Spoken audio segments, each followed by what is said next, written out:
Hey,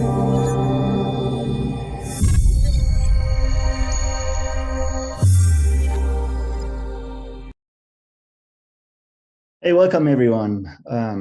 We are Series Greenhouse Solutions based in the US, and we are known for our energy efficient greenhouses that we introduced into the cannabis market in 2015 when the cannabis market opened up, first here in Colorado.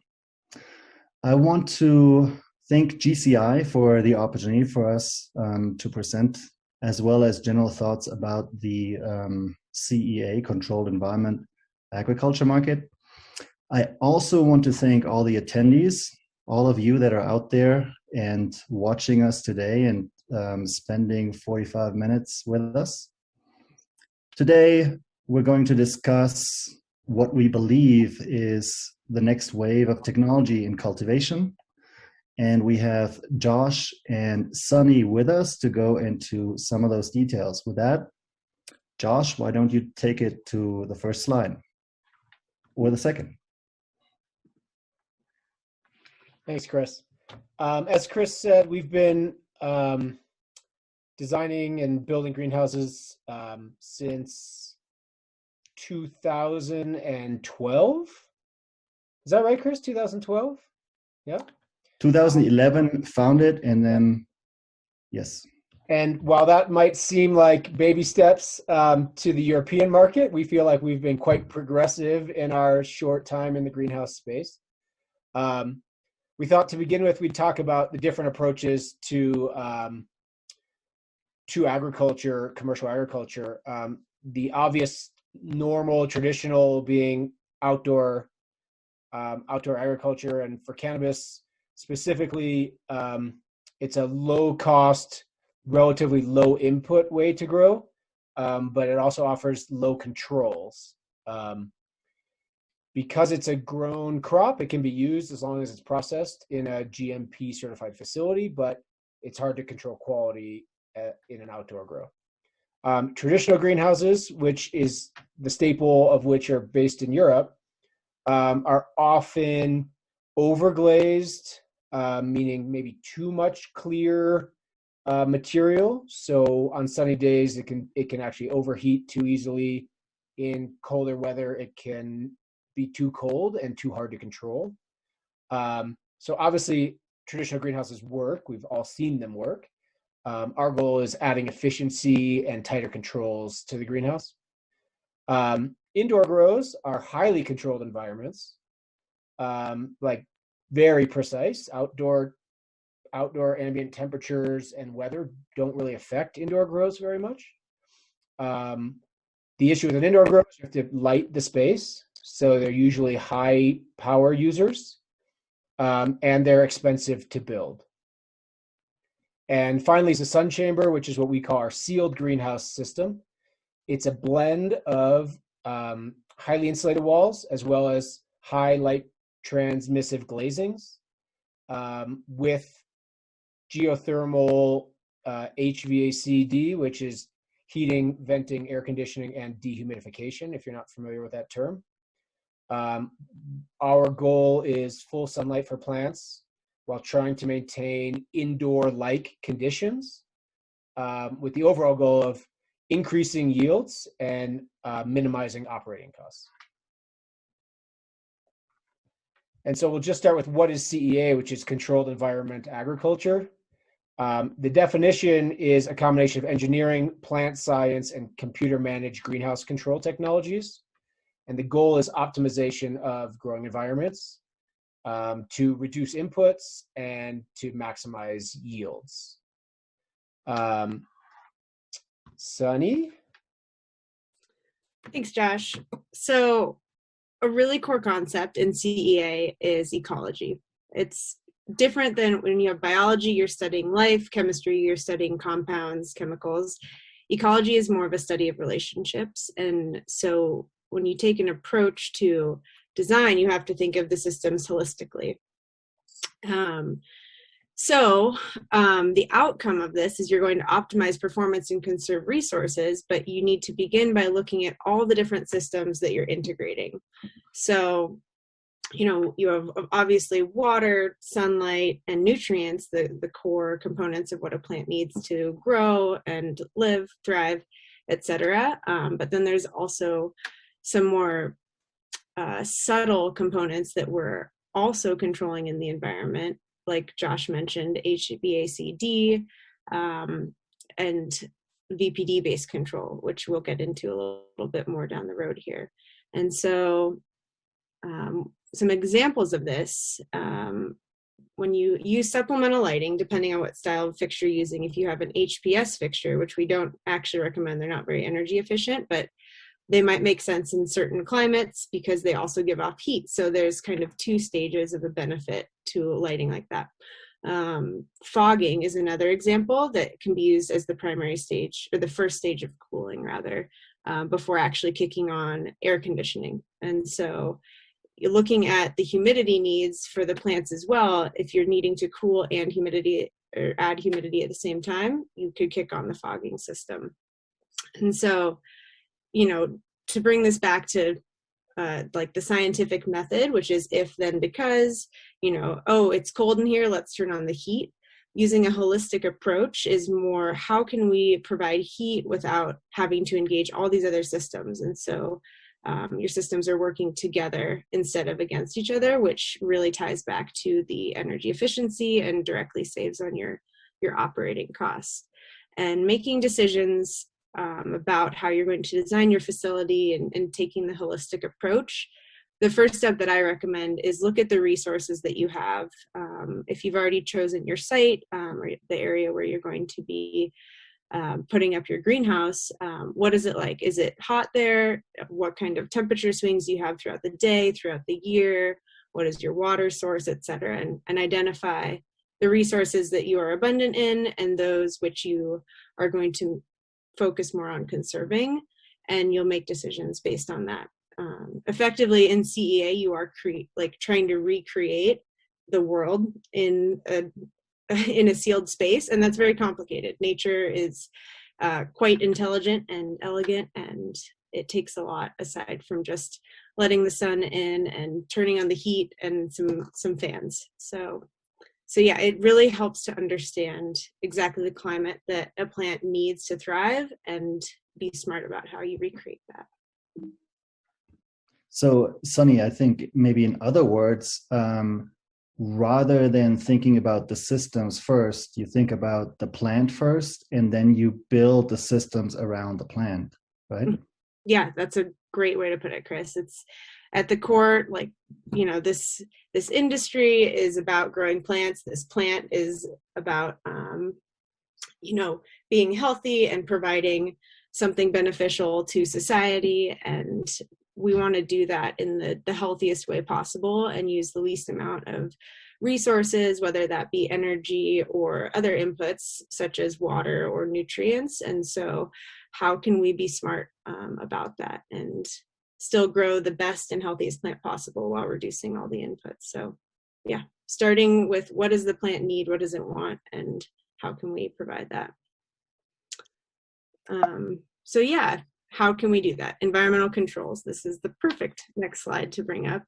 So this image on the left here, you can see all the different variables that go into the growth of a plant. Above ground, you have airflow, humidity, light, CO2 even, and below ground, the nutrients, the water, the root zone temperature, oxygen, all relate directly to nutrient uptake and plant growth and a healthy soil ecosystem if you're choosing to grow in soil. Of course, you can go with hydroponics, aeroponics. There's a lot of different ways to do this. And so as soon as you choose pick any one of those variables and make a decision, that's going to affect how you control the rest of them and how you can best let them interact with each other. And so on the right here is actually a diagram of one of our series greenhouse facilities. This is a sun chamber. So we've got two sealed greenhouses on the south end there where you see the greenish zigzags, and this is a diagram of water movement throughout the facility. And in the upper right hand corner, you see the water treatment room, and we're bringing that water to the west, so to the left on the screen, the dark blue. So it gets treated and moved through, and then the light blue is distributing that to all the different grow areas. So we have in the head house the veg area for the vegetative state of the plant, the mothers and clones for a genetic library, and then down the hallway to the flowering areas in the greenhouses. And once that water gets to the plant, they absorb what they need, what they're thirsty for, and the rest is going to run through and actually can be returned back to the water treatment room to be reclaimed. And a healthy plant is going to transpire about 90% of the water that it uptakes, and we can recapture that in the dehumidification system and send it also back to the water treatment room. And so this is a great example of a closed loop system, and it's how the water cycle on planet Earth works as well. And so we're taking this big concept and bringing it into the greenhouse and minimizing nutrient use. Water usage.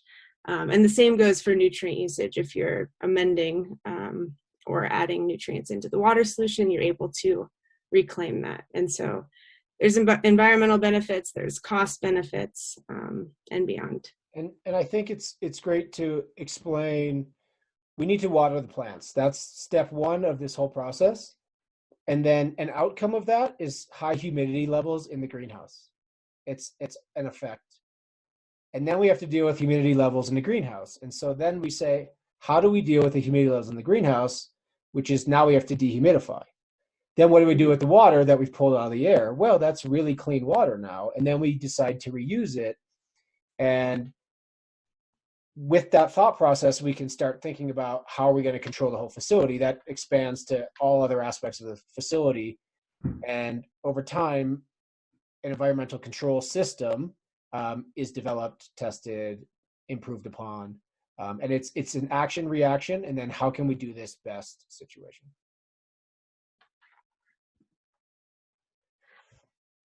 Okay, so for the European market, for the Canadian market, pretty much everywhere in the world except the US, I think at this point, GMP and GACP are important aspects of cannabis grows. The greenhouse portion of the grow normally falls under GACP, which is good agriculture and collection practices. Mm-hmm. And the head house portion would fall under GMP, depending on if you're processing or not. If you're just trimming and prepping, it's maybe GMP, maybe not GMP at that point. Regardless, we are designing the facilities as if GMP or GACP is required. One of the nice things about a sealed greenhouse with a very tight envelope is that we can control the movement of air, and with the movement of air and the movement of people, we can control the movement of pathogens, pests, which gets us that GMP certification, but almost more importantly, it gives us consistency and reliability in our grow cycle. We can be confident that we are going to have healthy, not infected plants. And so it really means our business plan is going to work the way we want it to. Some considerations that we think about, and these arrows here show what we're trying to do, which show mostly plant flow as well as people flow as well as airflow potentially. We're designing for biosecurity. The air and employees are moving in the same way. We bring in plants from the far east and far west of the greenhouse. Those are young plants. They come in to the end of the greenhouses, and when they're mature and ready to leave the greenhouses, they always exit through the central hallway. That way they never interact with one another. Another aspect of this is environmental consistency. This is where a well-developed HVAC-D system really comes into play. We can be very consistent with internal environment, regardless of what's happening outside of the greenhouses. The main goal of GMP is measurability. That has to do with consistent product, but it also has to do with data collection. and a good controller will be collecting data, which can be analyzed. It's necessary for the certification, and it also allows us to continuously improve the operations of the facility. As I said, the goals or the outcomes are product consistency, risk management. We don't lose crops because we have such good processes and controls. If we want to make a change, we can track how that change affects both the crop, the workflow, anything else. We can always reference back to what it was like before the change and look at the data after the change. And in the end, cost savings. Our goal is always gaining efficiency and or improving yield. Our goal here is cost per gram with cannabis growth. And so we're always trying to lower that metric for our clients. And as far as GMP goes, it's a certification that's needed for import-export. So anyone who's going outside of the EU who wants to bring cannabis into the EU needs it. And we believe that it will be a global commodity at some point for even us in the US, even though we're a little slow. And so we designed for it so that our clients can meet that certification when and if the time comes.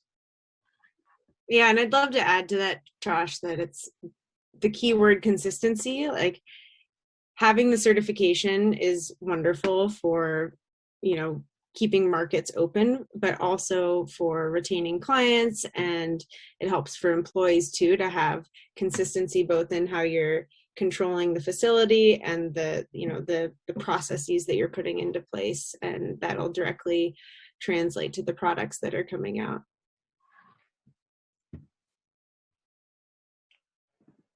Whoops. That leads into the design implications. A big part of what we see in the day-to-day of talking with clients internationally is a fundamental difference in how we come to a final design of a facility. The norm for the past almost decade in the US has been piecemeal, meaning a client will rent or build a warehouse. They will buy a grow system over here. That'll have a controller. They'll buy some lights over there. It might have a different timer or controller.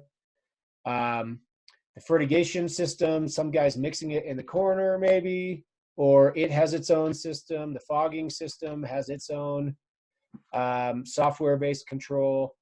And there's no integration between all of the different aspects of the grow. The other approach, and the approach that we've chosen to take, is the integrated approach, where the majority of our work is in pre-design, design, and then engineering. So we heavily front load the front half of this process, where once we get to the construction phase, that's the easy part, because all the hard thought and hard work has really been put into the design to make sure that it's going to work when we get to construction. We design it to build it. So we think about the cost implications of a design decision before we ever make the final decision which direction to move. Coordination between disciplines is incredibly important, especially in the construction phase, but we deal with it in the design and engineering phase. So we stage the build. We know how it's going to go. It's drawn in 3D with all aspects of the grow to make sure that one pipe isn't hitting another pipe, that two systems aren't designed by completely different people. And when they come together in the real life, they're conflicting with each other, which we see often. And an outcome of this is cost reduction, because the build process is smoother. And most importantly is speed to market. Because we are putting in all that upfront work, the build is usually quicker than it would be normally, which means you can get product to market faster. We try and duplicate, not exactly, but as much as possible, proven systems that we've come up with, and adjust slightly based on clients' needs. But the goal is that we're introducing proven systems that we know work and the clients can feel comfortable about, so that when they start working, it's new to them, but it might not be new to us, and then we can work together to get everyone comfortable with the new build. Yeah. Perfect. So Josh, your background also leads into the design of these facilities, right? You talked about the different systems and the construction, the builder, but there's also the actual operation of the facility, right? And you have a background in that area? Yeah, so I was a builder. And when cannabis became legal in Colorado, which was the first state to legalize cannabis in the US, it was around 2010 that it started to get very real. For adults. For adults. Mhm. Well, versus our medical programs is what I'm referencing. We started retrofitting warehouses. People were renting warehouses. They were just wide open spaces, and we were starting to build them. That I learned a lot there, and then that led to me owning a cannabis business. We had an indoor grow and a dispensary, and those were thrown together grows. The lights were on timers. Each room had their own timer. Cleanliness wasn't really a thing. Water was in a trash can with a pump in it, and while that is mostly gone today, remnants of that still exist. And I think we see it. We see people who have foggers are going and dehumidifiers are running at the same time. And as this industry matures, the people who survive are the ones who grow high quality product and who grow it efficiently. And so we've seen this integration is necessary for the plants because you have healthier plants with an integrated system. And most importantly, because only the good product sells. And if you don't have the good product, then you don't have a business. Well said. I think I want to throw a couple of other thoughts out there, kind of, listening to you. We've been in this business since 2011, and then again on the cannabis side since 2015. But our focus has always been the same, which was first focused on the environment. How do you create an environment that can actually, where you can grow year round at a much lower energy cost or CO2 impact to the environment? And so the point is that from there and from then figuring out all the mistakes that other people were making and that we were making at that time as well, to where we are today took us a long time. And that time is spent in trying to figure out how to make that environment run better. What does the plant actually need? What systems are out there that are working? And wherever there are systems out there that are not working or where we can't find the right systems, we've actually developed our own. So we've come up with an integrated system that for where we are today is not a copy, like Josh said earlier. We allow for input from the customer. So your grow system, how your grow method, we design around that. The HVAC system, the controller, that comes from us because those are the pieces that are already designed with the facility at the lowest cost of operation and the complete control of the environment in mind. So just a couple of thoughts there. The other thing is we're building a couple of facilities actually right now this year in the US. There's one in California, there's one in Colorado, there are two in Massachusetts, and there's a couple of others that are coming. This is I want to call this actually the sealed version of our greenhouse version 2, because it took us this long to get to this point. So it's super exciting. And one more thing that when Josh mentioned, it's the goal is to bring down the cost measured by utility cost per gram, or even overall operational cost per gram. So if you include labor cost and you include automation to reduce that labor cost, a way to bring that down is actually not just focused on bringing the cost down, but also increasing the yields, which is the grams, right? So if you bring the yields up, your measure in cost per gram will actually also go down. So we are focusing on both sides, and I think that's just another piece that I wanted to highlight. So beyond the build and the facility, another important aspect is on the operational side. And we, like most design or greenhouse companies, are not operators of these facilities.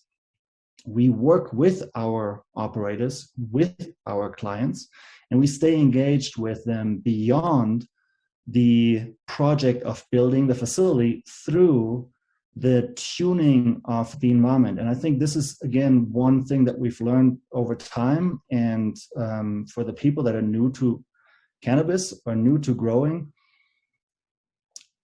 these facilities, you don't just buy them and turn them on at the end. There is a tuning process involved, and that tuning process takes time, typically years. And that tuning process involves not just tuning the environment, but also tuning the genetics. What are you growing? What type of genetics are you using? Which works best in that environment, in your location, for your grow method?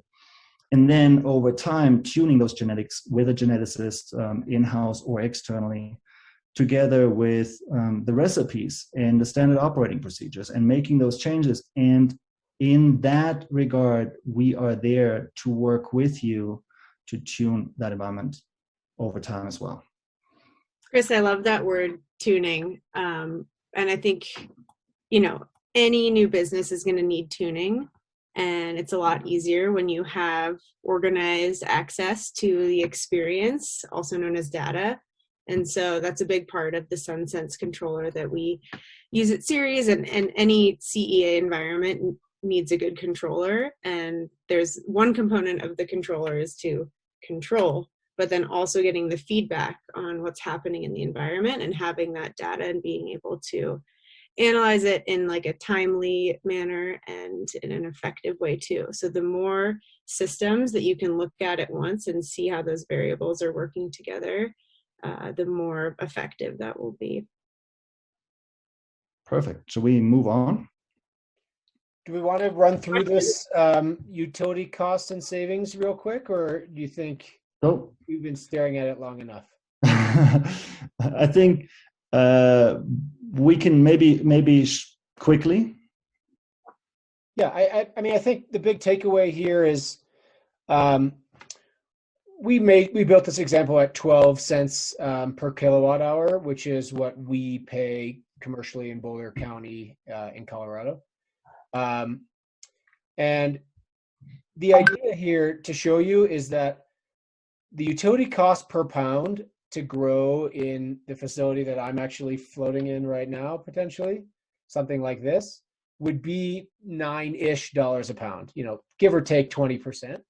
But you could give or take 100% of that point. It's a really great number for utility costs for a pound of cannabis. The value of a pound of cannabis in the US could be anywhere from $1,000 to $5,000 a pound, depending on which market you're in. Each one of our states has a different market.